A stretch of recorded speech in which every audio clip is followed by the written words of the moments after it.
Hey, what's up, everybody? This is going to be an NBA second round preview of the second round of the 2021 NBA playoffs. I'm here with Chase, and we're going to talk about the second round.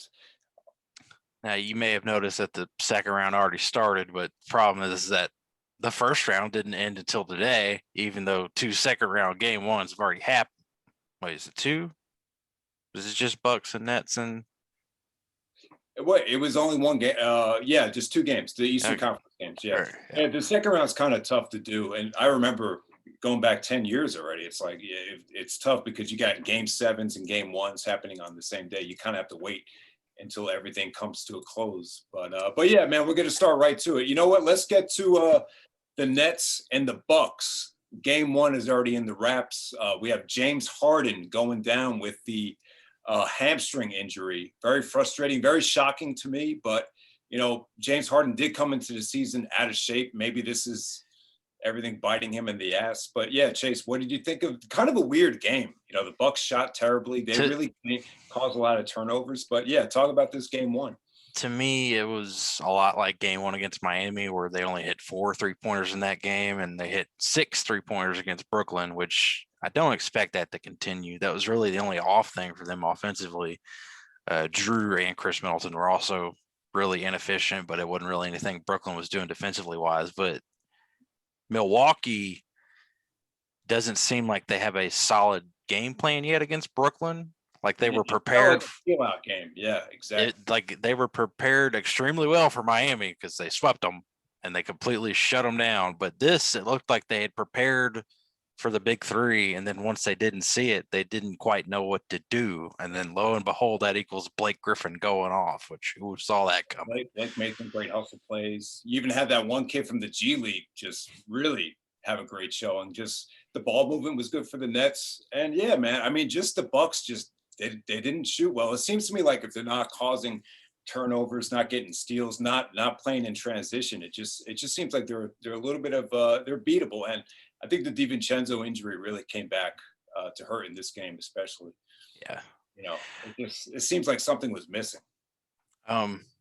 Brooklyn also did a lot of jogging back in transition, and Milwaukee didn't take advantage of it too much, which was kind of weird. But I really think this series is going 7, and I think whoever emerges from this is winning the championship. And what about James Harden? Like, what? I mean, how bad do you? They're saying right now it's a hamstring. He's out for game 2. They're not saying anything past that, but yeah. It's like a strain. Like, yeah, we don't know how bad it is.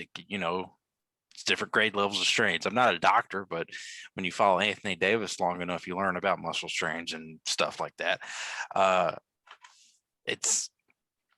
But yeah, I completely agree with you. Like trying to tank the season in Houston earlier, where he was just Rick Ross fat, and then he gets to Brooklyn and tries to get in shape, like in a crash sort of manner. That's when the hamstring injuries happen. It's like when you do a whole lot of nothing, and then all of a sudden you get overwhelmed. It's like that's when you feel it. I get why he did it, but it was still really pathetic that he did that shit. Yeah, because he's had a great season. Let's face it. Yeah. I've been really impressed with just his passing, just his dissection of the defense. Yeah, because he's not doing what he did in Houston, which was basketball bullshit. Yeah, he's actually playing an entertaining, fun game to watch. Yeah, but I'll give Nash. I'm not going to give all the credit to Nash, but just the ball movement's been exceptional with Brooklyn. I've been kind of shocked at what I'm seeing. I mean, especially with Blake as well. Those three guys got together and basically said, "All right, James, you're going to be the point guard, and we'll shoot." All right. And that's their plan. Like it felt like when Miami back in 2010 got together, they didn't really have a plan. It was really a whole lot of Dwayne and LeBron vying for that number 1 spot. And they didn't really come into an agreement on that till after they lost against Dallas. And they're like, all right, here you go, LeBron. But like them already having a plan, I should say a pecking order. But James is not there, so they don't really have a guy running the offense. It looked a lot like My Turn, Your Turn once he went out, which I don't know if you can do that against a defense as good as Milwaukee for 3 more times. Well, I mean, I think, I'm still going to pick the Bucks to win the series. And I think we were both a little bit worried when you look at the last 2 regular season games, they did lose to the Bucks in both of those games. I thought Durant probably played his worst games of the season. I thought he forced a lot of shots. He didn't look super athletic, so I was a little bit concerned about that. But the thing is, they had balance in this game 1. So will they get that type of balance the rest of the series? I'm not sure. But the one thing about James is he's pretty durable. Like, he will try to give it a go. So. It's just, will it end up being like when Anthony Davis tried to give it a go and he's like hurt 5 minutes into the game, even worse than he was? Yeah, but Harden, like, it's got to be bad, for him not to play. Yes. Because he usually plays through anything. So it's kind of shocking. It does suck, but it's, the Brooklyn, like Brooklyn said, they're prepared for it. They got the experience of playing without him. So it's a good sign for them. It sucks that they don't have Dinwiddie for this moment. Yeah. Jeff Green's also out for them, who's been really good. He was really good in the Washington series. But are you worried about the Bucks though? Are you still going to pick the Bucks to finish this off? Or I mean, I think this one's going to 7. I think this is like the only surefire 7-game series out of this batch we have remaining. Yeah, I mean, if you want to pick on somebody, I mean, I guess it would be Middleton for this first game. I mean, what was it, 6 for 23? I mean, Drew was also way off too. It's just like Middleton's been the best jump shooter in the NBA the past 2 seasons. It's like, can you really make it a habit or a reliance on him to miss that much? Like, that's gonna be your game plan. Hope he misses. It's like, I don't know. I don't know how viable that can be. Or trying to depend on Blake Griffin going off at this stage of his career every game. Yeah, I mean, Blake really got the crowd into that game just by his hustle plays. So, but yeah,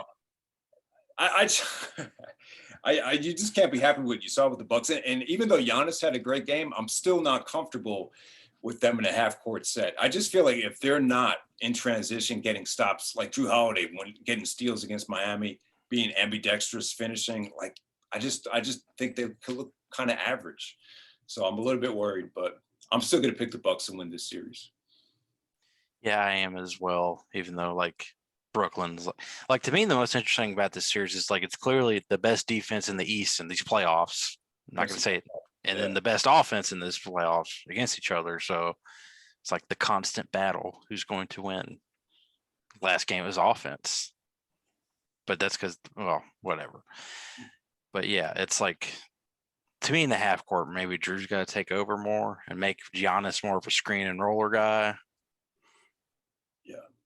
Like, to me, KD hasn't really been tested like that because they're putting him on Giannis. And I don't know how well KD would be if he is forced in a constant pick and roll situation because I don't think his Achilles has been tested like that all year. No, man, he doesn't. I think you made this point. He doesn't look that athletic, but he can still shoot. He still shoot over everybody. Yeah, so it's affecting him like it affected Kobe when he came back. So, yeah, man. But yeah, I still think the Bucks got this in 7, even though we're already in a game 1 where they're down 0-1. But I mean, you know what it is about the series, man? There's just so many question marks right now. That first game has such a weird feeling to it. I don't think anyone expected that. What, like James Harden getting hurt on the first drive, and then James Harden getting hurt. Blake Griffin to play his best game in maybe 5 years. At least since he'd never played that well in Detroit ever. Yeah, Isaiah was calling him after the game. He was like, in Detroit, 8 miles gonna be waiting for you. So that was funny. All right, man. Let's get into Philadelphia and Atlanta. Talk about this game. I actually missed the game, but there's a lot to talk about in terms of Doc Rivers and the lack of preparation, and Dre Young just kind of, killing them to death on not even the pick and roll, just kind of doing whatever he wanted. So it's like after watching the Knicks 5 games, constantly let him get to that floater spot, just constantly he just constantly got to the elbows. It's like, maybe we might want to, come up on him, pressure him a little bit. No, he just got to that elbow spot all along, whether he's shooting that floater or kicking it to the corner. It's just like, what? I don't understand. Like, there's film. There were 5 games of this happening. You saw what he did to Thibodeau, granted, who's now the losing his coach in playoff history with minimum 5 series appearances. Yeah, the Knicks shouldn't overreact though, but that's No, another story. But yeah, I mean, you think was Doc playing golf in between in games, man? I Because I don't. mean, he I had don't enough time. He knew they were going to win the series. I mean, like. what's up with it, man? I mean, It, I mean, that's the first thing I thought of is, oh, Simmons has got to, take out Trae Young, but it didn't happen until what, the second half? it didn't. Yeah, it didn't happen until the second half. Like to me, it's like you have Matisse Thybulle and you have Ben Simmons. Those two guys are incredible. Danny Green, like 7 years ago, probably could have done it. Yeah, But he's not this, a defender, but he's guarding a smaller guy. it's like he's so much faster than him at this point. It's ridiculous. That's a tough matchup. But I don't know, man. I mean, is this Atlanta team? They won the offseason? Are they going to win the postseason? What do you think? Is this team that good? I mean, I still think Philadelphia is going to win this series, but they keep proving people wrong constantly. That like, I don't know how many people expected that the Atlanta Hawks would have the two best players in the Knicks series, but they did. It was Trae Young and Clint Capella, because Clint Capella completely shut down their world going to the win. He made Julius Randle look like a chump every time he would try to go inside. It was a bad matchup for Randle because they had so much rim protection. Plus, you got a guy that's smaller trying to go left every time over them. It was just a nightmare. I mean, they just have the rim protection, the shooting, the pick and roll with Trae Young. I mean, I don't see any weaknesses so far. And plus, you got Philly with Embiid with a bad knee right now with a torn meniscus. I didn't think Embiid was playing. I was surprised to find out he played. He played well, but I was a little bit skeptical about his defense going into the series. So it doesn't totally surprise me, but yeah, Doc's got a lot to prove. I mean, you called them out right away when watching this game. I mean, it's the playoffs. You have no business doing a hockey substitution where you take your entire starting five out and put in a bench starting five who went scoreless and turned the ball over 5 times. Like, what are you doing? It's like, what? No, this is not the time for that. Like, you shorten your rotation, 8, 9 guys. That's it. You play your best players. It's bad. It's like sometimes Doc looks like he's really good. Like you look, Philadelphia basically has the same roster as last year, and all they did was go from Brett Brown to Doc Rivers, and they look like a completely different team. And then this stuff happens where it looks like he's getting way out coached by Nate McMillan, and I never would have thought that. And it's like, what are you doing? Yeah, I mean, ultimately, I think it's going to come down to both teams are pretty much even as far as shooting goes, but I think it's going to come down to can Philly make more, perimeter shots than Atlanta, because I think that's what both teams do best. I mean, they're just both really good 3-point shooting teams. And they got it. Atlanta probably has more depth, but I think Philly's got the 2 best 3-point shooters, and they have the 2 best defenders. Right. And they have a great rim protector, just like Atlanta does. But it's like, it seems like they have to. It's got to be all out on Trae Young. Like it just didn't feel like that today. Just felt like, oh, it's game 1. Oh, whatever. You just got to trap him from getting into that lane, because obviously you can make the pass, the floater, and then he's so skilled he can beat you off the dribble. But no, give Trae Young credit, man. The guy, he loves the game. He's been awesome. Worked on his game like crazy. I mean, you could just tell all that skill training, the hesitation, all that Kyrie, not even Kyrie stuff, just whoever he's been training with, it's definitely paying off. So yeah, I mean, you don't have to look like a great. He doesn't look like a great player, and I think that's what's deceiving about him. Like he just like this guy can't be that good, but he's good. It's not about looks. It's about getting the job done. So yeah, man, gonna be a great series. But yeah, I still think Philly's gonna win this thing. I'd be surprised if they didn't, but give Atlanta a lot of credit, man. It might take 6 or 7 games if they don't take this dude seriously. Like to me, like they're the more like Philadelphia's clearly the more talented team than Atlanta, but it's just like, what are you doing? The thing is, I think this series and what we just saw with the Clippers in Dallas, it just shows you how important it is to prepare. It's just like, man, like if you're throwing the wrong defenders at guys, it's just like, man. It's, oh God. Oh, that Clippers Dallas series. Oof. Ty Lue nearly made me look dumb. Nearly, but he pulled it out in the end. Yeah. I mean, but yeah, I guess we both have what, Milwaukee and Philadelphia going to the conference finals. We'll see how that goes. Yeah. I went 0 for 4 in the play-in predictions, and then I went 8-0 in the first round predictions. So, I don't know. These seem more difficult because there's more injuries happening. But the thing about most of the time in playoff series, the better team wins. Like, it's rare. Like, it's rare that we get a Warriors beating the Mavs. 8 seed being a 1 seed. Like, it's rare that the worst team advances. It's usually the better team. Yeah, don't get me started on that series. God damn. But yeah, let's go to the Western Conference. Oh yeah, let's talk about the Jazz taking on the Los Angeles Clippers. What, number 1 versus number 4? Yeah, the Clippers just finally shut it out in 7 games. Classic series. Just the film sessions in that series are going to be studied for years to come. But yeah, man, I don't think the series is going to do well in the ratings, but it's a great mix of styles. It's kind of like, old school basketball versus new school basketball, team oriented versus, individuals. I think the Clippers are obviously more talented, but Utah is the best record in the league. So how do you think it's going to play out? I mean, you got Mike Conley with a strained hamstring. Another strained hamstring. Ibaka's still got the back issue. Like, I think if Ibaka's healthy, I don't think this series goes 7 if Ibaka's healthy. Missing since game 2. Was it game 2 or 3, right? I don't know. Has he even played? I didn't remember him. I think he played in game 1 and game 2, and that was it. But yeah, I mean that. Yeah, he's only played in 2 games. But yeah, to me, if like they had that legit rim protector, and it probably doesn't go 7 games. But it's like Zubac was terrible against Dallas. Jesus, it was bad. Yeah, I don't know what it is. I mean, they just didn't prepare properly with how he was going to handle the pick and rolls with Luka. It was like some of the replays almost look embarrassing. What happened there? You have to wonder.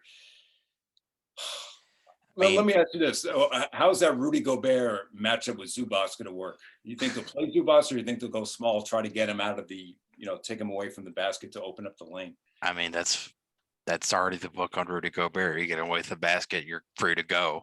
So who would you play at the 5? Batum in that situation? Or maybe he might do Marcus Morris. I mean, I feel like Batum's still going to start, but you don't have to put him at the 5 again. The only reason they did that is because they had Boban. Yeah. But you rang. It depends on Mike Conley's health. Really, I think if Mike Conley's healthy, Utah wins this. But if he's not, I'm not so sure. Because, like, to me, he's that steady presence. Like, he sets the table. He's like they're consistent. And what is this? Is a hamstring injury? Mm-hmm. Same. I don't know. It's not. I don't know if it's just as bad as it's also a strained hamstring, just like Harden. We don't know if it's as bad. But yeah. But tell me this. This is what I mean. Rondo and Pat Beverly barely even played in the the Dallas series after they realized they were in a crisis. How does that play out? Does Beverly guard Mike Conley on the pick and rolls, or? I think they're more playable in the series. Oh yeah, definitely, and I think that'll make a difference. Yeah. We'll see how Donovan Mitchell does against them. I would put Paul George on Donovan Mitchell personally, but we'll see what they do. Well, Mitchell's been awesome, man. Yes. Ever since he got so mad at them for not letting him play game 1, and then they won 4 straight. That's a weird situation there. Like, that whole ever since Gobert got COVID has been really weird between Donovan Mitchell and the Utah Jazz. Like, it's weird. Like Dwayne, what Dwayne Wade's the owner there now, right? Yeah, and he's basically like the Donovan Mitchell whisperer now. It's like every time he's got an issue, they just said Dwayne Wade to go talk to him and calm him down. It's like, all right. Yeah, there's a lot of similarities there with the way they play. I guess he looked up to him, but someone at the park was saying, "Oh, did you hear about Donovan Mitchell? He wants to come to New York." I'm just like, forget about it, man. He's gonna get that extra year with Utah. How many times are y'all going to talk about somebody coming to New York and realize nobody's ever coming to New York? That's all anyone wants to talk about. Nobody's ever coming. I've heard everybody come to New York. The only time it ever happened was Amari Stoudemire, and he couldn't get nobody else to come with him. But yeah, it's like Utah's a more complete team, but Kawhi Leonard and Paul George are obviously the two best players. But it's like, no, I wouldn't. I'd say Donovan Mitchell and Kawhi are the two best players. I don't like what I saw out of Paul George, and I think he played all right. There's just so many plays where he doesn't see the offensive guy or the charge coming. He can't get around the guy. So many turnovers. He just frustrates me, man. I mean, I will say in those last two games, Kawhi was legit incredible. Like, it looked like he was mad that people were talking. I was going to say Toronto Kawhi, but maybe San Antonio 2015 Kawhi. Like, he was just like, I'm done with this mess. I'm shutting this door on these fools. When he gets mad, he gets pissed, he's unstoppable. But for some reason, the motor's not always on. Like, where was this at the bubble last year? Where? It's like, did he just hate? Oh, wait. I remember they wanted to leave the bubble. They were them and the Lakers both wanted to leave. All terms admitted that he wasn't sleeping well, so that's what that was about. All right, but yeah, man, talk about the coaching here, though. You got Quinn Snyder, who's one of the most regimented. It might be eligible for that Duke job. He's not going to get it now. They're going to go with Shire, but yeah. And then you got Tyronn Lue, who's kind of like. He's like the poster boy for the NBA player that doesn't want to be coached. Does that make sense? I mean, he's definitely a player's coach. Yeah. Like to me, it's like complete opposite philosophies. Because you look at Quinn Snyder, clearly everything's regimented, everything's drilled. This is super fucking serious. We're drilling this, and then Tyronn Lue's like ball movement, just the way everything is structured. Tyronn Lue's like always been like that. Tyronn Lue's like, oh, we're down 0-2. It's not a big deal. We'll be fine. Yeah. But yeah, I mean, it's fascinating. And I'm talking about Rondo, though, man. I mean, Rondo's looked good offensively, and the whole Luka thing was just a nightmare because of the size mismatch. But how do you see him playing out in this series? I think a lot better than he did against Dallas. Yeah. Plus, they're going to need. This team is so smart. They're going to need a cerebral mind out there like Rondo. So yes. I think this is a huge opportunity for him. I'm not confident in picking a winner in this one because, like I said, if Conley's good to go, I'd pick Utah. If he's not good to go, I'm picking the Clippers. But it's Utah's got the home court advantage. They're playing in the high altitude, so it's tough to say the Clippers are the favorite.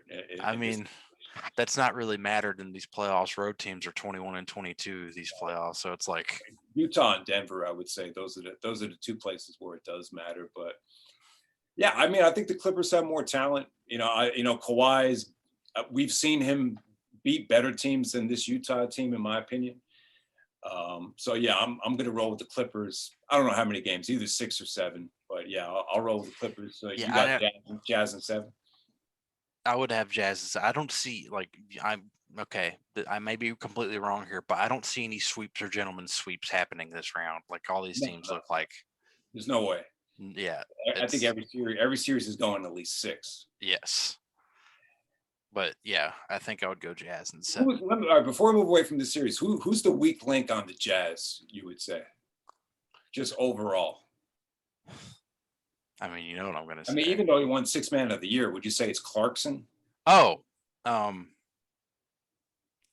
No, I could see him kind of taking some bad shots. Yeah, he takes terrible shots. Like I thought Ingles should have won that award, but he was 2nd. But he did get into phenomenal shape. Like, I mean, if you look at where he was in Cleveland when they made it to the finals, where they barely even played him, to now it's a great jump. So I think he has improved, but I just wouldn't trust him in a series like this, like late in the games. I don't. Okay. I don't know. Like how many minutes did he play in the last series? Sure. He played a lot, especially when you got to take game 1 into account when Donovan Mitchell missed that game. Yeah, he probably played at least 30 minutes. Oh Lord, he is averaging 30 minutes. Okay. Yeah. I mean, he looks like a player out of the 90s and early 2000s. He's just a chucker. And it's just like, what is that? Like a Jamal Crawford. Yes, he's very much in that mold. Okay, yeah. Whereas his running mate off the bench, Joe Ingles, is like an efficient assassin. But it's like, where do you? Oh, you know what? Before I forget, let me ask you this: Who would you put on Kawhi? Would you put Royce O'Neal on him? Like who's going to be the one to lock him down? They don't have anybody to lock him down, flat out. Like like if you're Quinn Snyder, how would you? To me, I think they're probably going to try to force him to go Bear. Because that's all. Like that's really your only force him to the middle. Yep. Yeah, that's like all you can do. Because like you can't let him take those elbow jumpers because he wants those. He's going to have to make a lot of tough shots. Yeah. No, you're right, because you can't just try to go down the lane every time on Rudy. But that's the thing about Gobert. It's like if he's under that basket, there's nobody better. But if you pull him away from there, you got him. Yeah. But it's like, to me, that's they gotta start a shooter at the 5. They can't put fucking Zubac out there. They're just gonna be good defensively. But we shall see. So you don't think they're gonna play Zubac even when Gobert's in the game? Maybe some. Yeah, I mean he'll get. They were just talking about NBA TV. They got to get him, comfortable. Like to me, like the Clippers ran a whole lot of motion isolation against Dallas. I don't know how that'll work against the Jazz, because like Dallas never really had. They didn't have one single good. I feel bad for Josh Richardson because he got COVID this year and he's just like clearly not. Rick Carlisle kept taking him out of the game right away. I mean, to me, it looked like their best perimeter defender was Finney Smith, but even he couldn't guard Kawhi. No. Put Luka on Kawhi. I mean, Kawhi could create that space all day over Luka. Luka's he's just carrying too much weight to be able to, not give Kawhi any foot space. So that was definitely to me. If you look at Utah, they're like a very good team defense. Whereas you look at Milwaukee, they have great individual defenders. If that makes sense, it's not like the same thing. Like it's not going to be one guy that's going to shut them down. It's going to. Utah is a cohesive collective unit. You're right. It's not one guy, but I'm just curious. I was just curious. Who do you think was going to start on? I mean, they'll probably do Royce O'Neal because that's what they always do. Yeah, it's like go get your 6. Yeah, he's not a bad defender. No, Mike Conley's a great defender too, but he's too small for Kawhi though. Yeah, especially with the bad hamstrings. So that's definitely not going to play out. But yeah, man, great series. I don't think it's going to do well in the ratings, but nice mix of styles. I think it'll be a good series. So, I mean, most of these playoff games have been doing like on average 60% better than the regular season. So it's like, and they've averaged better than 2019, and they're like way over the bubble. Like it's been really successful TV ratings wise. Yeah, you've had some great matchups so far. And you could you did have a lot of star power, like big markets like the Knicks, the Lakers, and Portland get eliminated early, so that might hurt the ratings. But I don't know. These games have been great though. Like it hasn't been a whole home playoffs. We haven't had one of those in a while. I mean, Portland and Denver. My God.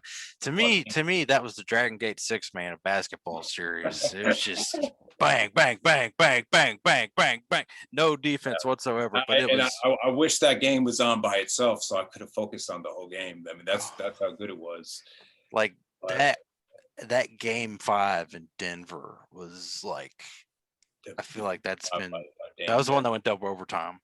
And Dame had 55. The fucking thing is, man, I gave up on the game in the first overtime, and then all of a sudden, before I go to bed, I see that they got it within 2, and then they got it to double overtime. It was that was incredible, man. That's how you know it's a classic. Like if you're giving up on the game and then you miss something. There's something weird going on in Portland, man. There's weird stuff going on there with Damian Lillard. Like Terry Stotts gets immediately fired. Then Damian Lillard immediately says, I want Jason Kidd as the next coach. And then Jason Kidd today says, I don't want to go up there. It's like, all right. We'll was see. thinking maybe Jason Kidd knows he might be getting the Lakers job down the road. Maybe that has something to do with it. I don't know. I was just thinking about that, but I I just think want you gotta be like, you're gonna coach arguably a top 5 star in the NBA, and he wants you. I mean, it sounds like a no brainer, right? So yeah, there's something going on there. like to me, Portland's problem. We still haven't been talking about Phoenix and Denver, but Yeah. Portland, it's like because they had a bad exit. It's like Portland's problem is that you can't depend on just Robert Covington to play defense. Like their 3 best players, none of them are good They solved defenders. the rim protection issue. They never got a big guy in there that's athletic and that can, play defense. I mean, they tried to a Whiteside, but that Didn't work. well. And they're talking about trading for Cat, and that's like no better. If No. anything, that's worse. Oh, no, I mean, you Like- know what? It just seems like in today's NBA, you need to have like a Claxton. You just rebound, block shots, run the court. That's all we need you there for. Just stay out of the way. It seems like that's what you need. You don't need a Nurkic, a guy that's overweight that can't guard anyone one-on-one. That he's a good offensive player. They don't need any more offense. Like they need someone that could block shots. I mean, Portland has 2 options. It's trade everyone but Dame, or trade everyone and just start it from scratch. Because Yeah. you can't. I was saying that they should build a team like the Sixers did with Iverson. Just build it. You got Iverson, then put all the great defenders around him. I mean, you just keep one of them. They got 3 great shooters besides Dame. They got Simons, you got Powell, and you got CJ. I think you just keep one, trade the other 2. What do you think about that?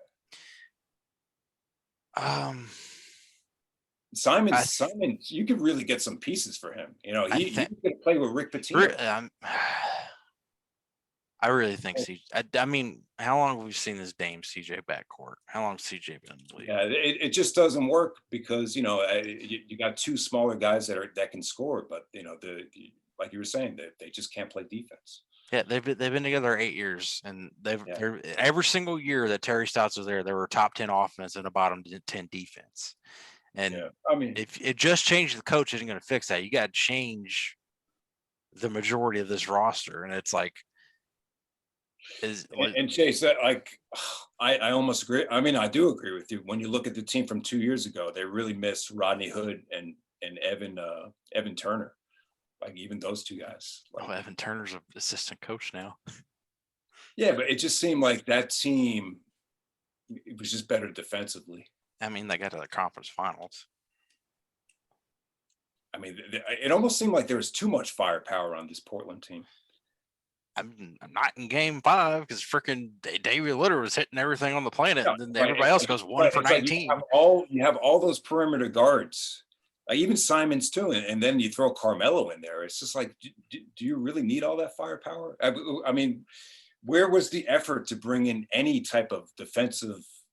I mean, we knew the defensive issues have been a problem for years. Yeah, it's been. The whole thing is very eye scratching me. I mean, you got to think you should at least be able to get somebody from the G League that could rim protect. It shouldn't be that hard to find. The Nets found it. Well, they drafted him, but still. They drafted him. Yeah. But I really think Portland's got to take a hard look in the mirror, especially with this coaching search. Is like, do we want to stick with this? Or is it time? Like, again, it's Neil O'Shea who bailed on the Clippers when the whole Donald Sterling thing happened, but it's never felt like they've changed this team. It's been the same, like Damian's entire tenure, it's been the same thing. Top 10 offense, bottom 10 defense. It's never gotten better. And to me, like this year was probably Damian Lillard's worst defensively. Like, he was awful this year. He's never been good, but like at least be passable, not just ugh. But it's like they just play way too many guys that don't play defense. Yeah, I mean, it's bittersweet for me. I love watching the team play, and it sucks to see Terry Stotts go. But at this point, you got to do something different. Is that the change I would have made? No, but I think there's going to be a lot of changes made unless they try. I mean, you've heard rumors that a lot of teams are willing to trade for him. Oh, I know one. What's that? New Orleans. It's like New Orleans, Boston, Miami. No, the Knicks. Damn, they don't have the assets, The man. Come Lakers. on. Yeah, I know. It's Well, I'm like and that those are the teams you've heard about. like to me, it's like, all right, I don't know. They I feel like the Portland discussion is probably more talked about draft lottery time. Yeah, Until no, well, you're right. Yeah, I we just need think we're right in the heat of the moment right now, and like Dame's like one of my favorite players. So, we don't know what's gonna happen because it seems like his Instagram post made it seem like he wants out of there, but well, it was kind of cryptic though. I think he could have. It could have been a shot at the coach. I'm not sure. I mean, It, Brad Bill. I mean, Brad Bill didn't do an Instagram post. He just said, "I'm not going to say anything long term future about being in Washington." It's like, okay, you finally stopped saying that. All right. the thing about Terry Stotts is he's even going back to the Seattle days when he was with George Karl. He was always been more of a offensive coach, but more of an X's and O's guy. He's not like a Calipari type that's going to really run into guys and get them to play harder. And maybe that's what this team needs. Someone to really coach effort. So I mean, I mean I could at this point you got to change both. You got to change the coach and change the personnel, but you got to change the personnel as well. You can't bring Nurkic back. no. You just can't. I mean, he's on a non-guaranteed deal. I mean, the he's not like a free That's what agent. you're talking about. It's a team option. They're going to pick it up, Yeah. but it's like they got to change a lot. Yeah. Well, they were my pick to get to the finals, which was more of a sentimental pick. But yeah, man, let's talk about Phoenix and Denver. I mean, Phoenix looks good. I mean, I have to say, I think your prediction of them getting to the finals is dead on. This could be the first time we've seen the Suns get to the finals since '93. Yeah, since God, I Charles can't believe Barkley, it's been Dan that Harley, long. and Danny Ainge. Yeah.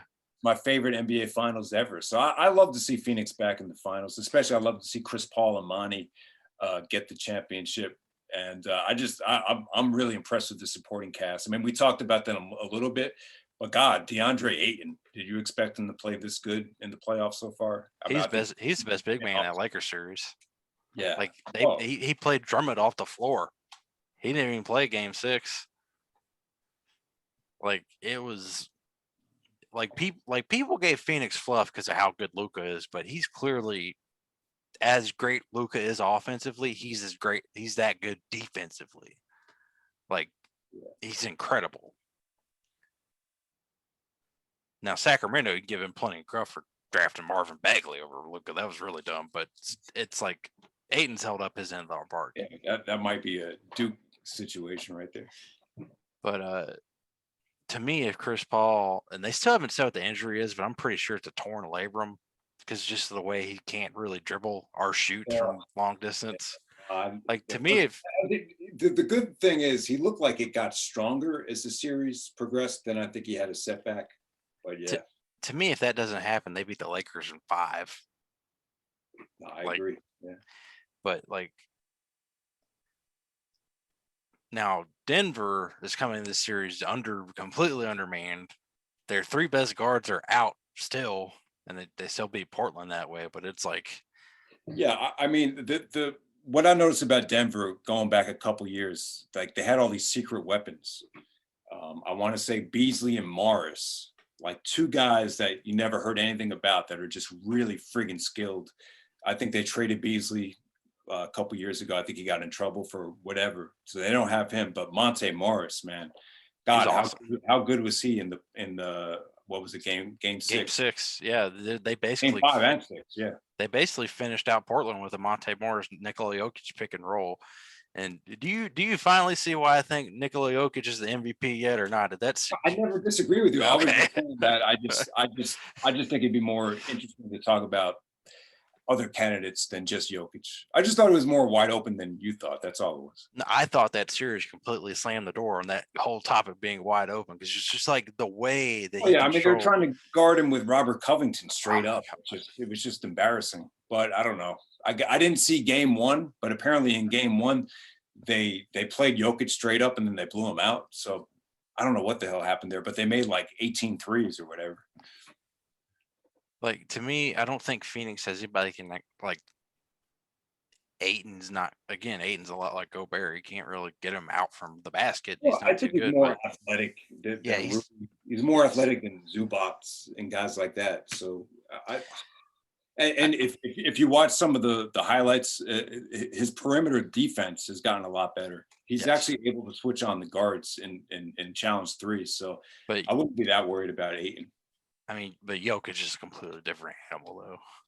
It's just like he's so crafty, and it's like, You know what it is with Jokic, man? He just doesn't panic. It's like everything no, is he's just so, calm the whole yeah. time. Like that's kind of like the art to basketball too. Is like when do you pick and choose when to overreact and when to react? It's like Jokic, he's just so good at that. I mean, God, I wish they had Jamal Murray because this series would be awesome if they were fully healthy. Like they might get Barton back during this series. I don't know about I mean, PJ it could Dozier. be addition by subtraction too. I mean, look at how well Michael Porter Jr.'s played. He's playing hungry, man. I mean, he's had to do a lot more because normally he's just a catch and shoot guy. He's played better than I think we both expected, and Austin Rivers played really well too. Oh my God, he was sitting on his couch when they called him. Like, I mean, wow. I felt like it was in a nightmare. Like Portland's getting torched by Austin Rivers. Like, who would have thought this was going to happen? I mean, with the way Portland plays defense, anybody can torch them. I think at some point during this series, Chris Paul and Faco Campazzo are gonna get double texts. Just at the way they've been feisty. All right, why are they going with Campazzo over Monte Morris to start? To start, Yeah. probably just to get to me, it's like when I thought Campazzo's Morris was hurt because they were starting Campazzo, so I was way out of the loop. to me, he's really good at getting steals, and he's also good enough to run the offense to where he can give Jokic somewhat of a break, like Yeah. to where he doesn't have all the playmaking load on him, but Yeah. he's No, been good, he's tough. good. He's tough. I just wouldn't say he's as skilled as Monte Morris, but yeah, man, he's a tough dude. But I'm still gonna pick Phoenix in this series. Oh yeah, yeah. Then like, I mean, it's the obvious pick. It would be even more obvious if Chris Paul was healthy. Any updates about the labrum? they've never said what it was. That's just my assumption from how he's been acting and the fact that he can't shoot a basketball. Yeah, the dribbling really scared me too. It was like, man, he's hurting the team because he can't dribble. But it seemed like he was getting stronger as the series went on. So that's definitely a good sign. But you know who's really played well for them is Cameron Payne. He's not just the dancing partner for Russell Westbrook and OKC anymore. The kid could play. Maybe it's Monty Williams. Yeah, Monty's completely. That's got to be what it is. He was terrible in Oklahoma City and he was terrible in Chicago, and like he got here. Never Billy Donovan. Run something. God. I don't. Monty's completely saved his career though, because he looked like he was just going to be out of the league, and now he's like a competent player. And you could definitely, even when Phoenix played the Knicks a couple months ago, you could just see like Monty's impact on that game, just the way he shut down Randall. It's just this is just a great defensive team. It's just the ball movement's been great.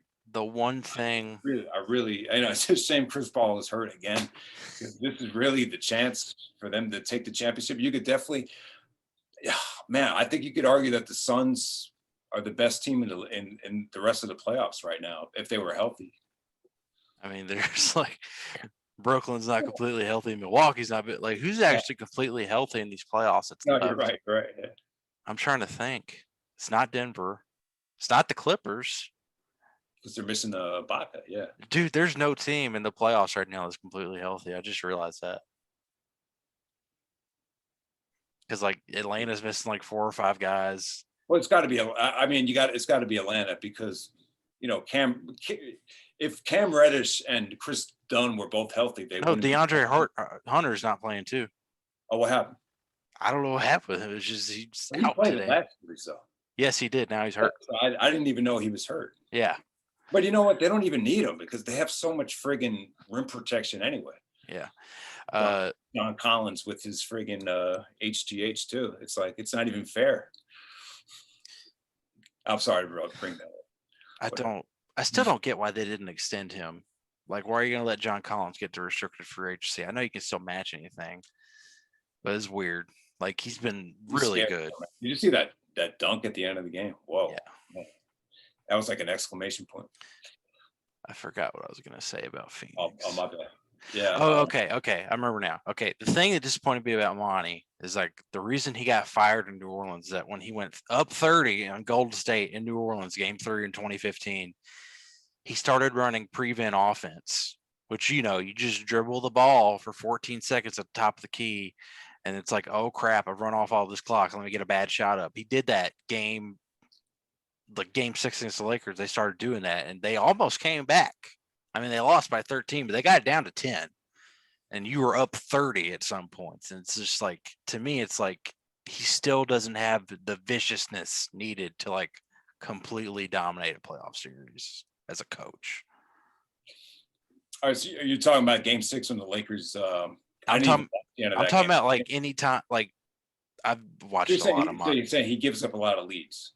Yes, because he likes to do prevent offense where they dribble, run out the clock, and then take a bad shot with 4 or 5 seconds left on the shot clock, which, yeah, you ran out the clock, but it's a bad shot.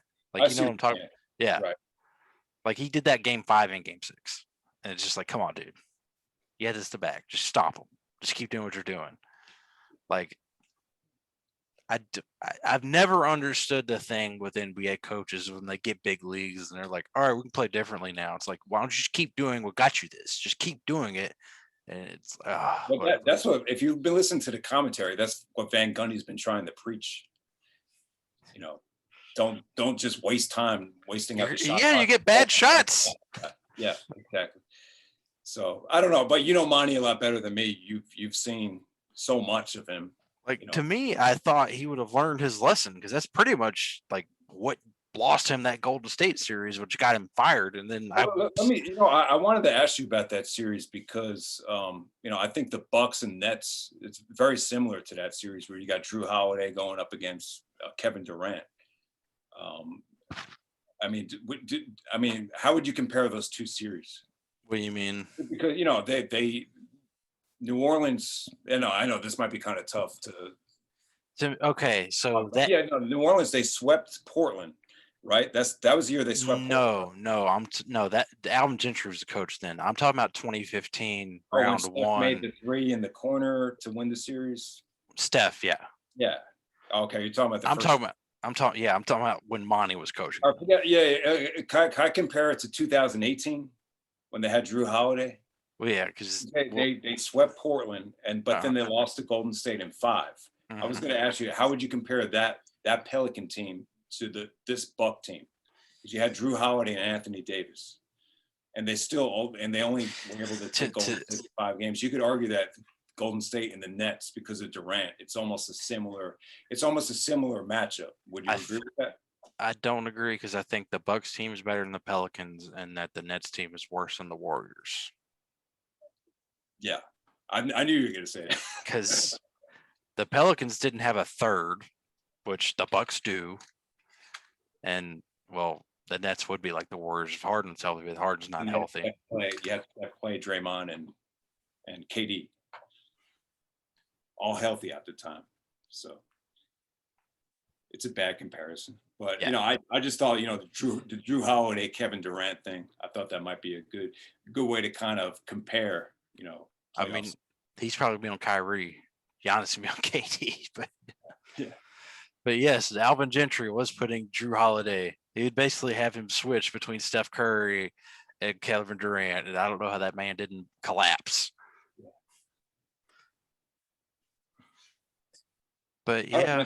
So Phoenix and Denver is probably the weakest out of all these second round matchups. I just think the Jamal Murray injury is going to catch up to them. Yes, here. I think Denver's play well, but sometimes when you look at a lot of these guys that play well against Portland, can they duplicate what they did against this Phoenix defense? Probably not. No. So yeah, I'm going to pick Phoenix to win. I'll say it goes 6 games. I think we're in agreement here. And a lot's going to depend on the Chris Paul situation. If you're saying it's a torn labrum, I don't know what it is. That's just me speculating because he can't shoot a basketball. He played through a torn labrum though. Didn't Dwight play through the torn? A lot of guys have played through torn labrums. Yeah, so it's not. Yeah, It's just like a whole pain tolerance thing, but like I wouldn't recommend it. I hope he gets the shit fixed in the off season, whatever it is. But yeah, we're Hell of a chance for him. Before we end the video, can we just touch on the Brad Stevens situation? oh my god, that was Can you weird. give your thoughts on that? The whole what? Okay, so Orlando's fired Steve Clifford. That's happened. We talked about Terry Stotts getting fired. And let me just bring this up. When you sent me that text, I was watching the Orlando Magic 30-30. So I just thought that was funny. But After the Celtics lost to, I can't remember that they lost to Brooklyn, and then it's just weird, and it's just like Danny Ainge is quitting, and Brad Stevens is taking his job, and now there's a head coaching vacancy in Boston. It's just like, what? Why? Why would you give someone with no experience that position?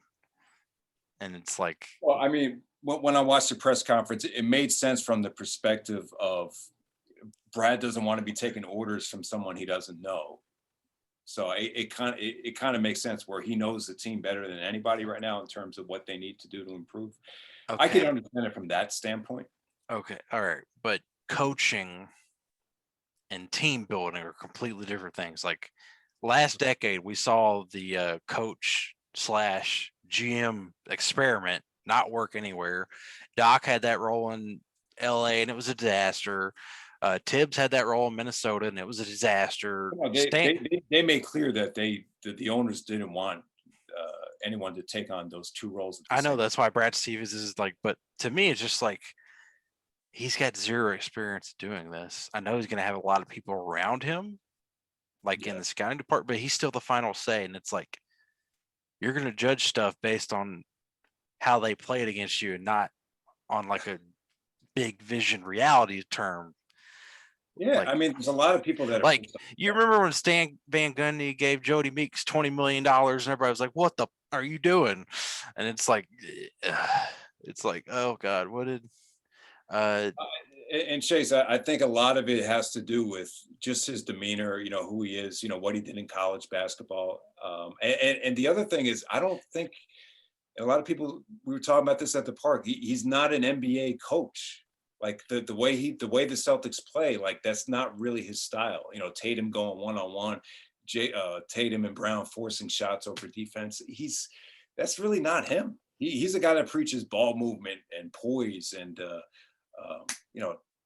I don't know, man. I just don't think he's made to coach in the NBA. He's a college coach. I don't know how he's going to do it this role though, because like you look at Danny Ainge, maybe his last 4 or 5 years wasn't that good, but consistently over the past 18 years, you got to say he's top 5 GM president of basketball ops in the NBA. Yeah, and you could give Kevin McHale an assist for some of that too. But I mean, how do you feel about that? I mean, Isaiah took a shot at the Celtics too. He said this is the first time where the Celtics don't have a champion in the front office. How do you feel about that? The only guy changing is Danny Ainge. Everybody else in that staff is around. Then it's come on. Like what is Isaiah Thomas doing talking about front office people? Consider what he did with the Knicks. There's a lot of jealousy of I mean it's a pretty high position for someone. I mean, The Last Dance showed how much of a jealous motherfucker Isaiah Thomas is. It's just ridiculous. I met the criteria, but I was not invited.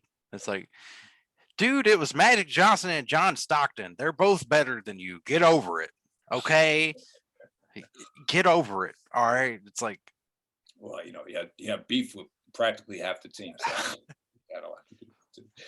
But yeah, man, congratulations to Brad Stevens. We'll see how he does. It's funny. It was a very polarizing, very interesting situation, though.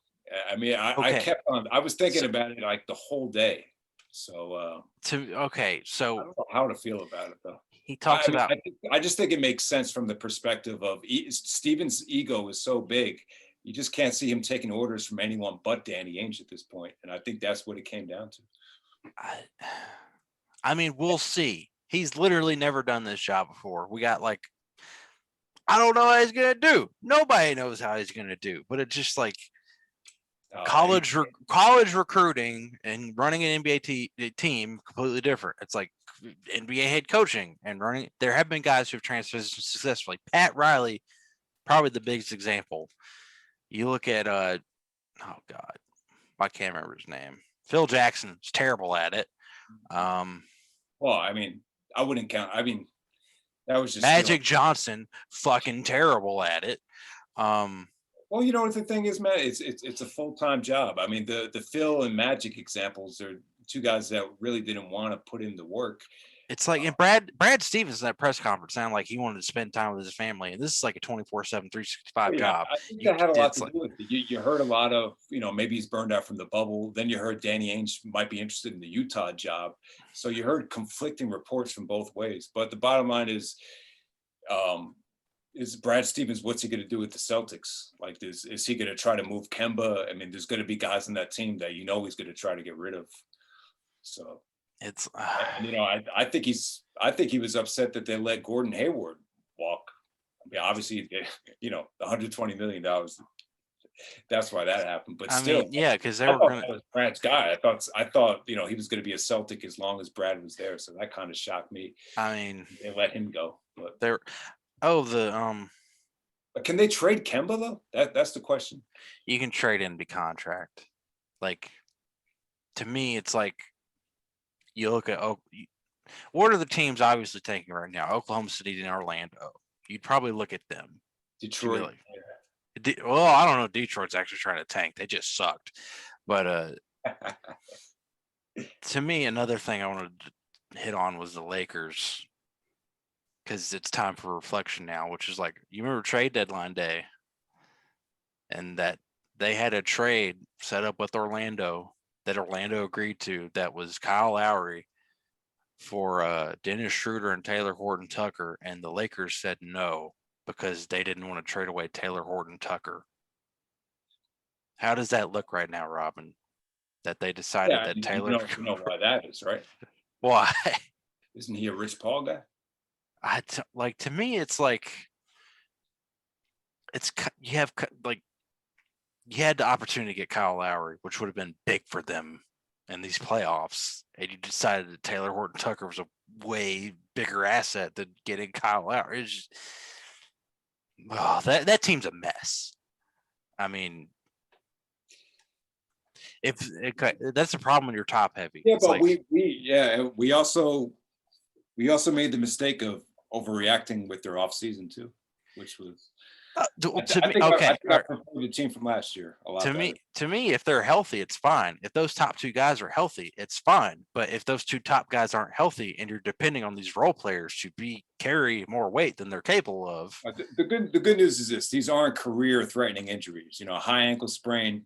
I've had it before. I mean, it takes like 9 months to get over it. It depending on how bad it was, it could be tough. And Anthony Davis, regular season, he'd probably be back in 2 weeks. I don't know if it's as bad as LeBron's groin sprain or groin strain. I mean, they're not catastrophic injuries. So, it's just one of those things where I just think they need a break. They need to get the season over with.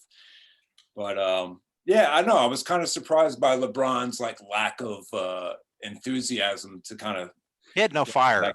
Zero fire. It wasn't there. Yeah. It's like he looked done. And in his post-game presser, he was talking about Space Jam 2. Like, he's ready to promote Space Jam 2. It's the kind of, when people debate those LeBron, Jordan things, it's the one the pro Jordan guys would just love to eat apart. So, I mean, but Jordan had breaks. Jordan never, it's been 18 straight years. Like, he's going to be 37 next year playoffs if they make it, which I'm hoping they don't, as a team that owns their draft pick.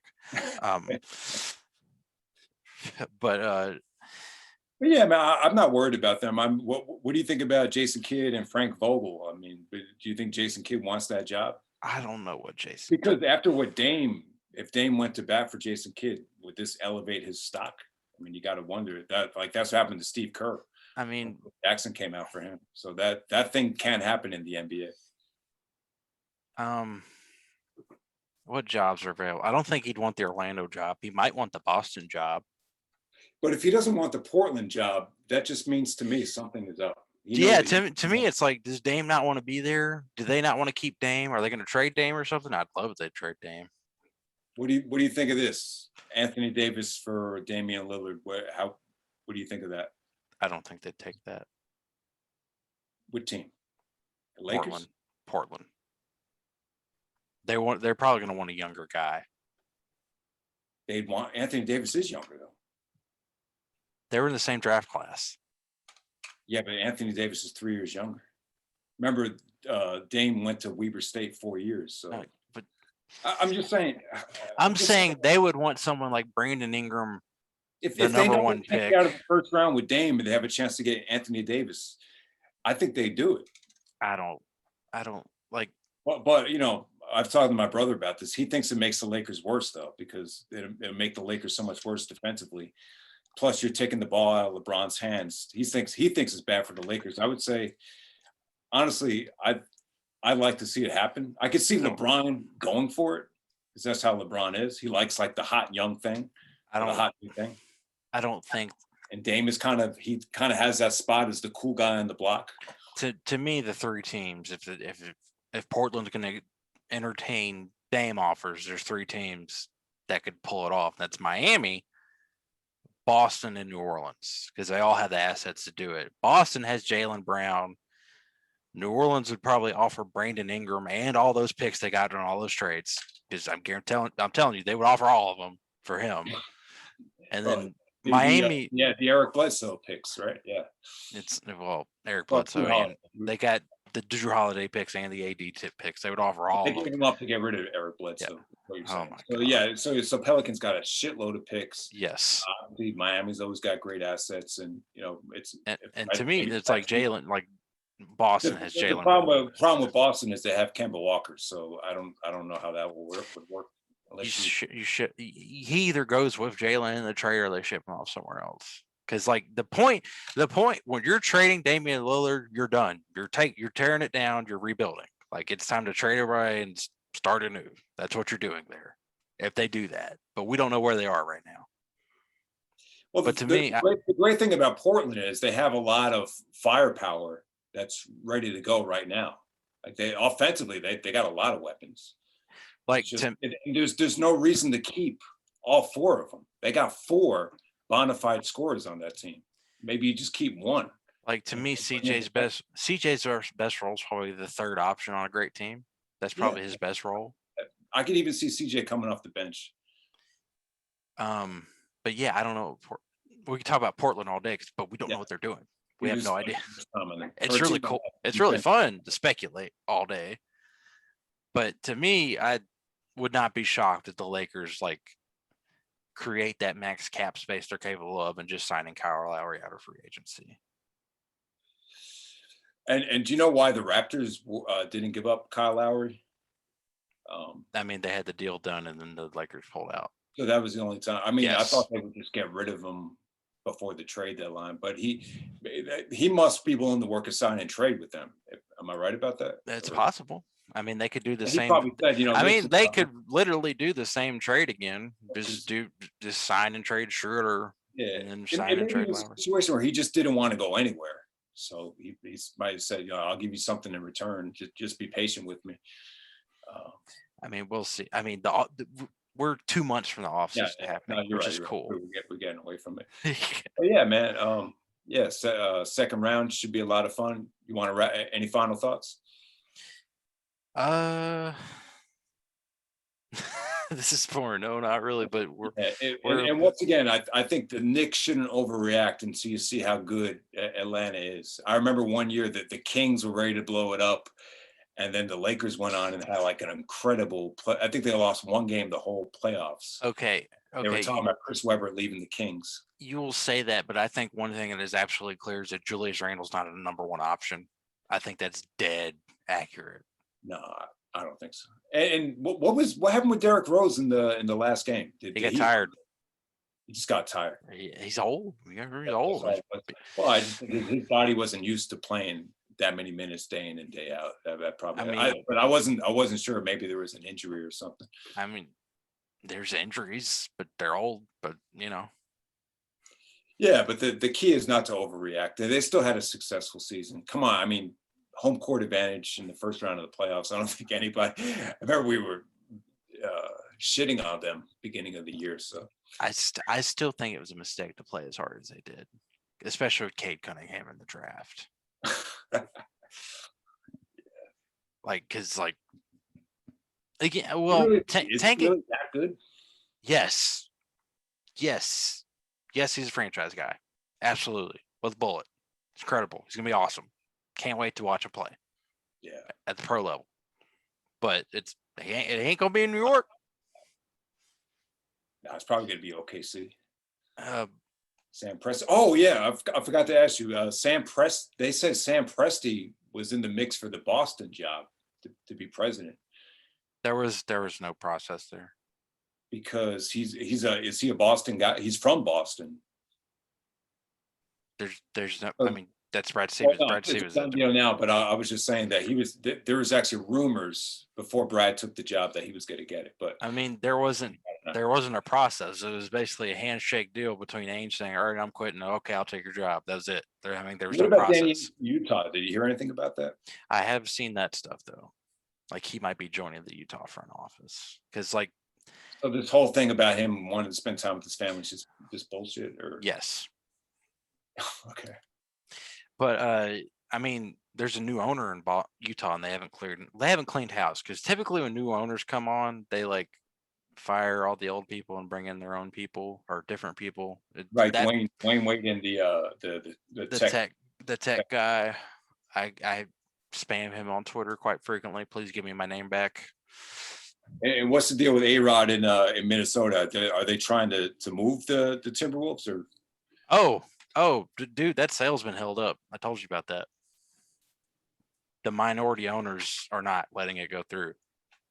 Okay, so Yeah. it's not going to happen now. Well, they're just going to go through a whole bunch of legalese. We'll see what happens. Okay. But they, again, like I told you, they're probably not going to let a team move anyway because they got 2 expansion teams coming.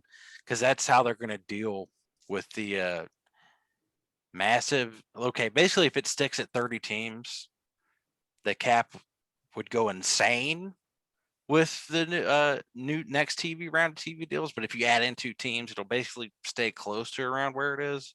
But it's going to be Vegas and Seattle are going to be the 2 expansion spots. But I don't know when. Okay.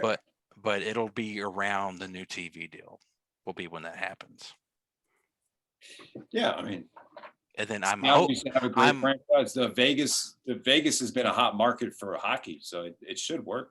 I mean, I'm a hope when that happens that Memphis and New Orleans get moved to the East, because that would make sense, right? Yes, it would. You know, the Bucks and the Bulls. I think they used to play in the West back in the day. Yeah, but yeah, I don't know, but they're not going to move. That's like a moot point. I think that's what will happen in that lawsuit deal. It's like the NBA will probably. I mean, like, what did you hear? Does A-Rod want to move the team away from Minnesota? Did he say anything like that? The thing, nobody said anything like that. It's just the thing is that in the press conference, Glenn Taylor said it's in writing. They're not going to be able to move the team, and then the minority owners actually looked at the contract and it's in writing. They can move the team, but they're not going to move the team. But it's still like a, people like to hold things up. But it's to me in this lawsuit deal, it's gonna, or whatever it ends up being, the NBA is gonna be like, we weren't gonna let them move. We got 2 expansion teams coming anyway. It's a moot point.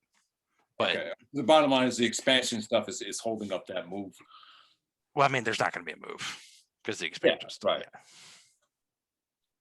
But yeah, okay. Anyways, we've said the same thing over and over again. But I'm basically summing up what's going to take months, if not years, of legal proceedings to get through. But I have to say, the Timberwolves have. I mean, let me ask you this, Chase. Since you've been watching basketball, what's been the worst organization in the NBA since you've been watching? Kings. Even when they had that great run with Kings. Weber? Kings.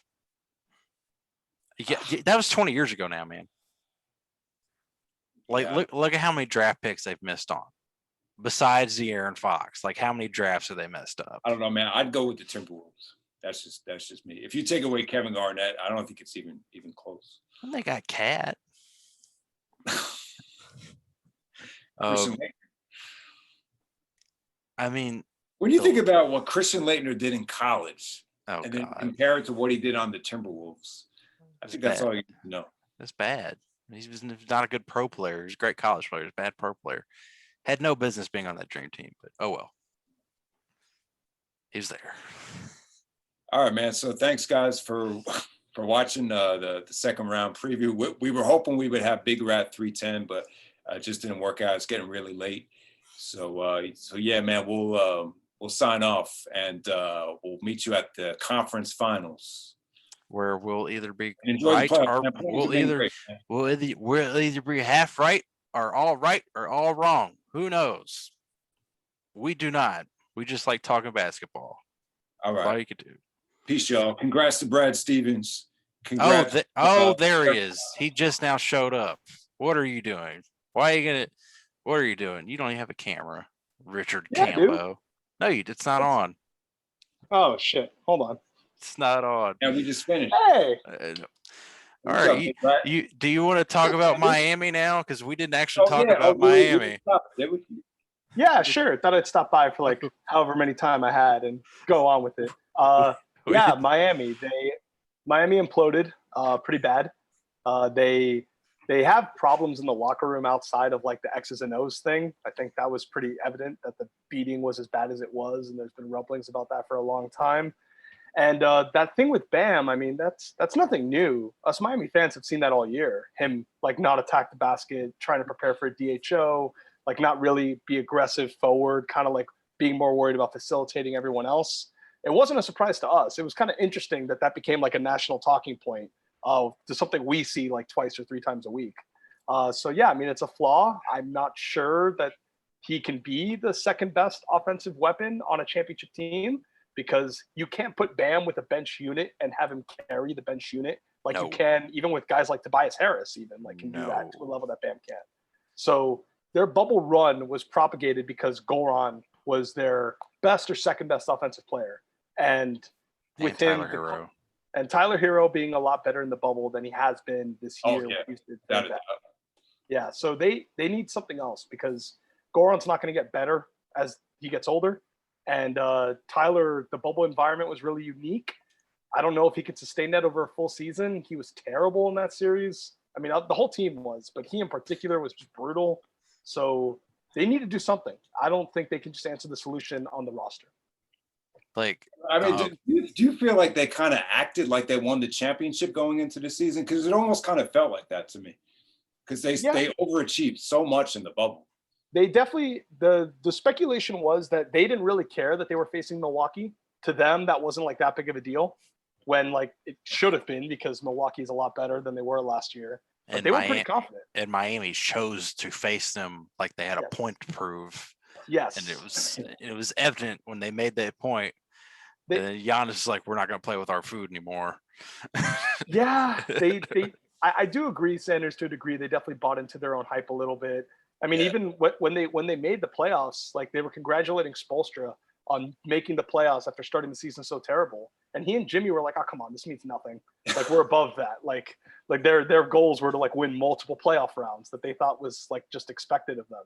And I think they learned the hard way. I personally complained when they brought back Goran at that salary and didn't do anything else, because most people should have realized that wasn't going to sustain. Like he had 4 months off before the bubble. It's the same reason why AD got hurt. AD played well in the bubble, like with all that time off, but over the course of a full season, the injuries pile up. Like it wasn't going to sustain, and they needed to do something else. Instead, they ran it back. They ran it back and made small additions. Most of them blew up in their face. And now they have to make some real decisions. Yeah, the Ariza was definitely like the most disappointing thing. He just looked awful. He's just not the same player anymore.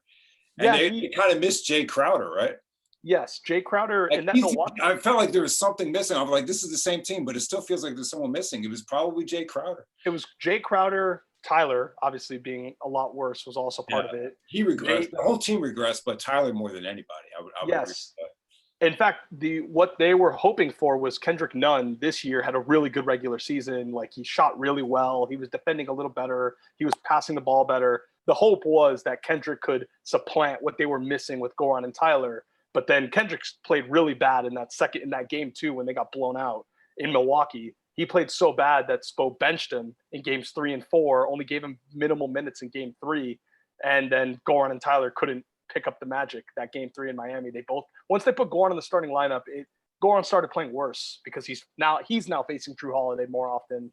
And there's Jay Crowder hurt. Jay Crowder made the most threes of any player in the second round. I'm not a huge Jay Crowder fan, but when you look back on it, he was big for them.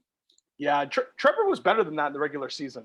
I don't know what happened. He looks toast. I mean, he's old, man. I mean, he's been in the league for like 15 years. So he is.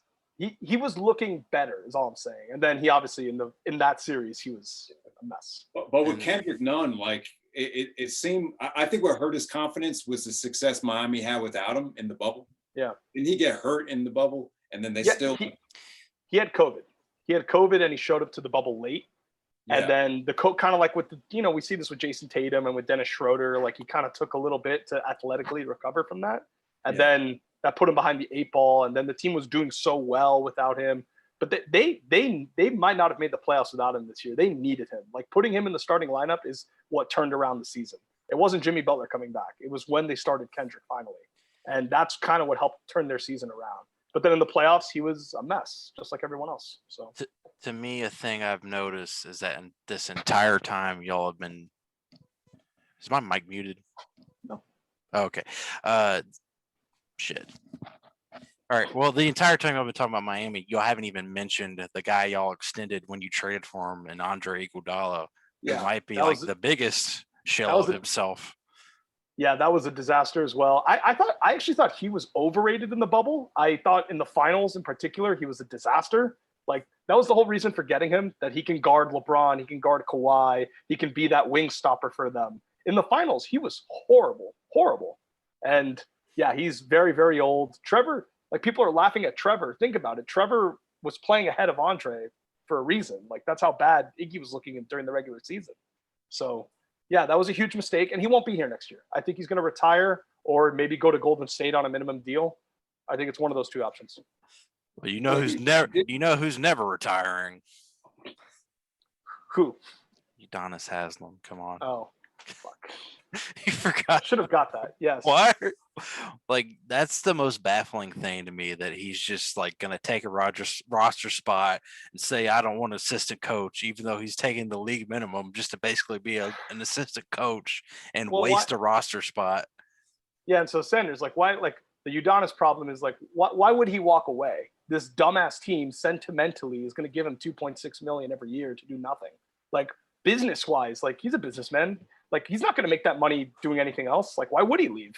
Like the Heat are not going to. They're so family oriented that that's the only thing I think of. It's weird. The Heat are weird that way. Riley has this reputation for being like this ruthless pragmatist, but he's incredibly sentimental with guys who've been with the franchise for a long time. No, you're right. Yeah, even going back years, man. I mean, Alonzo Mourning and Shane Battier are in the front office. Man. Tell me, like, we just saw Brad Stevens, get burned out from coaching, and now he's got the president of basketball operations. Where do you see Spoelstra, like his future? Do you just think he's going to keep coaching, or does he want more? I mean, what do you think? He seems like he hasn't burnt out. It's a testament to him, obviously, seeing he's been coaching since 2008, like, and Brad burnt out starting in 2014.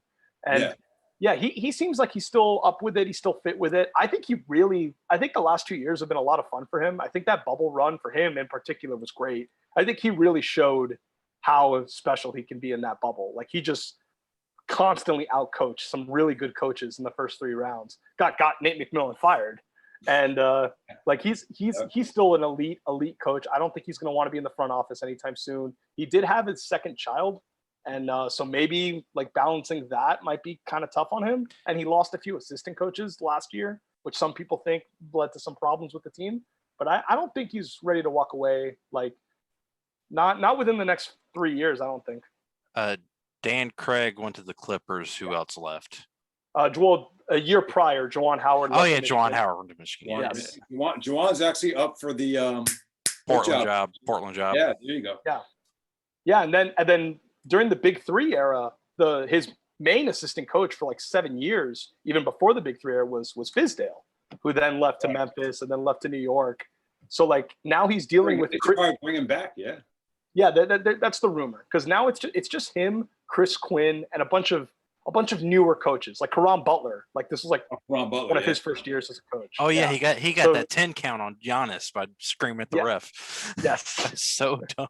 You get a job for that. Yeah. So you could see Fizdale come back. I could totally see that. But they got work to do. They can't. They're not gonna run it back. I don't think they're gonna have to make a move here. Okay, so the only time I mentioned Miami before you showed up is that I think, and then we were wrapping up right when you jumped in.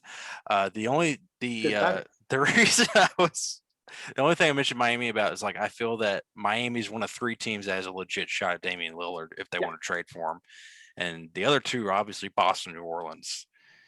How nasty do you think that bidding race would get if Portland does decide to rebuild? Because it seems like, okay, you know what happened today, right? Yeah, with Jason Kidd not taking the job. Yeah. Yeah, and it's like, all right, what's going on there? It's like, I think this is gonna be a fun off season from just like a scheming, conniving. I think Dame realizes that changing the head coach is not going to be enough. No. I think that's pretty clear to him. And obviously, if they're going to change one of their big 3 players, whether it be you could ship CJ out, but I don't know who they could ship CJ out that would be like a clear upgrade. So because the problem with trading CJ is like he's all offense, no defense. So you're either going to get a guy that's like half offense, half defense, or all defense, and it's like doesn't move the needle. No, well, so you got to get a defender in there. Exactly, but it's just anyone that's a good defender that is also like a good offensive player is worth way they're worth more than CJ. Yeah. Like they can't even like, let's say the Clippers implode, right? And they want to move Paul George. They're not going to move Paul George for just CJ McCollum. No. Like they would need a lot more than that. So yeah, I think it will get intense. It's going to depend what Portland wants. Are they going to want like a young star to build around, or are they just going to want a bunch of picks? And because I think I don't think they can quite do both necessarily from any specific team except yours. Yeah, because like Boston has the really great young star. Yes. And then if you give up the protections to Oklahoma City, you have the bunch of picks. Yes. But I have both. Yeah. But it's like it's gonna be... I used to have both, but then one guy completely destroyed his trade value this year. And now no one wants him. But yeah, to me it's like there's so many things with Miami. It's like, what do you do with Duncan Robinson? Because he's going to get way more than the minimum in restricted free agency. No, I mean, and look, I don't want to give Kendrick Nunn $15 million a year, but like you're going to have to. Losing him is going to hurt. Like he was better than Goran Dragic and Tyler Hero for most of the season. Losing him will hurt. Like Bam was still on his rookie deal this year, right? Yes. Now so they didn't even maximize that, and now they're oh god. Yeah, Miami is going to, if Riley could get Dame, like there's aside from Bam, there's no one he's going to hold on to. Like he could give a shit about any of those guys, any of those picks. He'll go get Dame, and Dame with Bam and Jimmy is the best of both worlds. Jimmy and Bam need someone like Dame. Yes. Dame needs someone like them. Yeah, like it really is a perfect. That would make a lot of sense. Yeah. But financially, though, they got to make it work because their cap sheet is a fucking mess. Yeah. It's going to get better this summer, but still, like, it's still complicated. What about Oladipo? What's the update on him? Yeah. Do you want to talk about, or like, did I tell you about what happened when he went in for a second surgery, Robin? Yeah, you said that the first quad injury never got fixed. Yeah, it was like they opened him up and it was still torn, and I was just like, "How does that happen? How does that happen in 2021?" And it's like doctors in sports are the best they've ever been, like by miles and miles and miles. It's miraculous that stuff like this. That's like something you would hear from the 70s. Like it's ridiculous that it would happen in 2021. And Robin, I mean, the Heat and him kind of have a cold relationship. That's been the smoke. And apparently, so the rumor is when they traded for him, they weren't like super. It was very much an audition. They were not committed to him. I mean, They gave They up gave Olynyk up and Bamber, Avery Bradley and Kelly Olynyk. Kelly Olynyk. who did great in Houston. And Kelly Olynyk, by the way, as great as he's been in Houston, was terrible for Miami. He's terrible in Miami. Shot 30% from three. Like, he was a disaster for the Heat. He played a lot better in Houston. Credit to him. But at the time we traded him, he was a mess. And yeah, so they did it as an audition. They knew their current core wasn't good enough. They knew that Tyler Hero was starting. Like, Tyler Hero was borderline unplayable. Spo was playing him like 19 minutes a game towards the end of the year. Like, that's how bad it got. And he knew Oladipo was his best chance to get like kind of a two-way player that could give them some upside in the playoffs. He got hurt right away. Oladipo, kind of like LeBron, but to a lesser degree, apparently has his own management team, and he can get kind of distant. He was distant with the front office in Indiana for this reason. Like, he would have listened to their doctors and all this and that. And so the Heat and him have apparently disagreed on his injury rehab. When he was out for the year, they sent a tweet. The tweet said, Victor Oladipo has chosen to undergo season-ending surgery. They specifically used that wording, has chosen, making it sound like it was his decision. It was not inevitability, even though it kind of was. So I don't think he'll be back unless they got nothing else.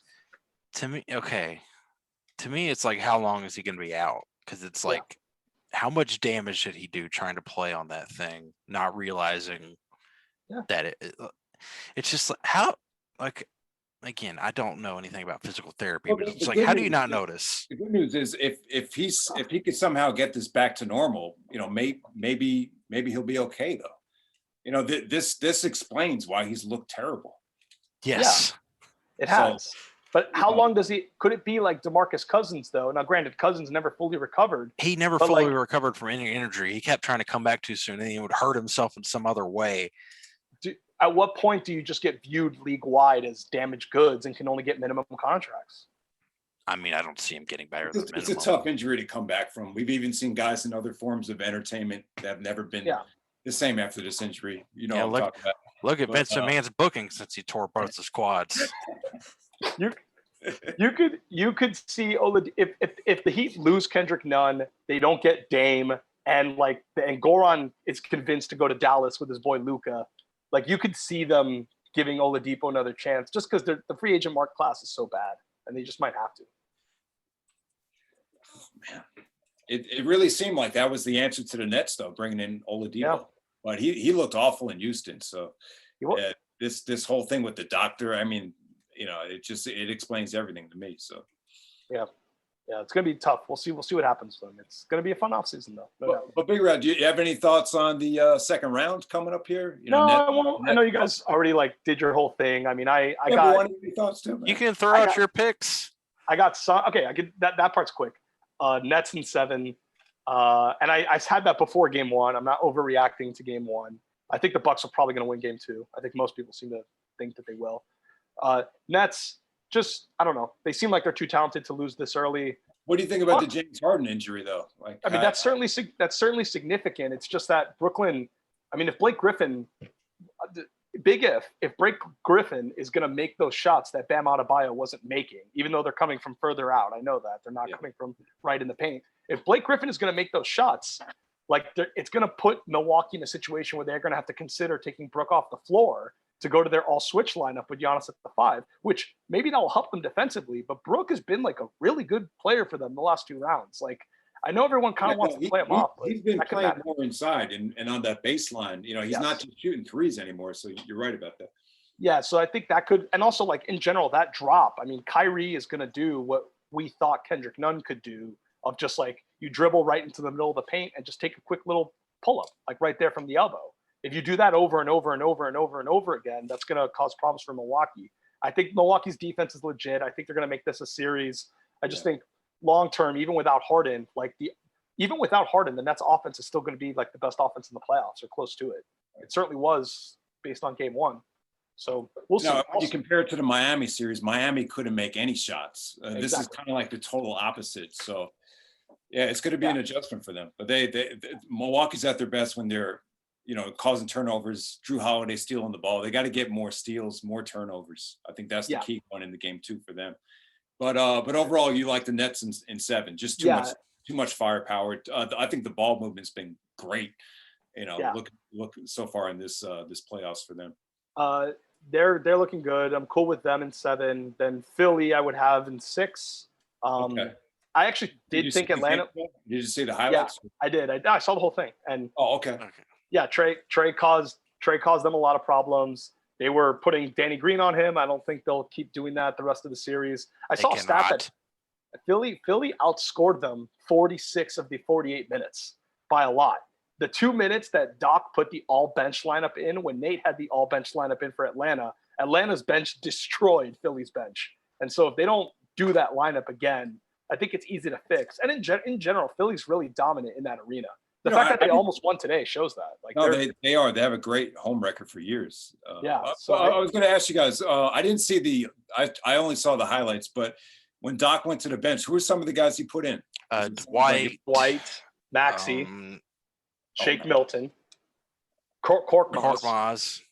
Yeah, Dwight, Maxey, Shake Milton, Korkmaz, and someone else. I forget who the fifth person was. Might have been Mike Scott. No, I don't think so. Is Mike Scott even still on that team? Yeah, Mike Scott is still on that team. Okay. Unfortunately for Philadelphia, that's how much older he is.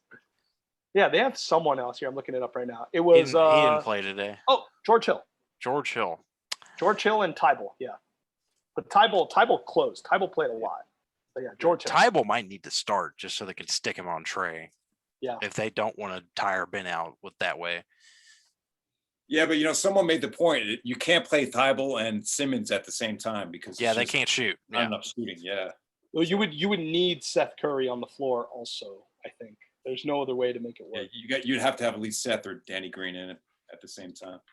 But yeah, so I mean, Philly, they lost today, but there's adjustments for them to make. Yeah, I didn't even know Embiid was going to play, so you got to give him at least one game to get back into it. Oh yeah, I want to make a point about the Embiid injury. I wanted to ask you guys about this. The meniscus tear was not from the fall, right? Like he already had that tear before that injury. Yeah. So that was from an older MRI. So this whole thing about him having the tear, why are they even saying that? I mean, it's a partial tear, but again, if he already had it. Yeah, I know. Yeah. So they would have never revealed it unless he didn't have that fall. So I just thought that was weird. Yeah, I don't know either. I mean, even though he looked in pain, he was still like really dominant today. So like, with rest and time, he'll probably be fine.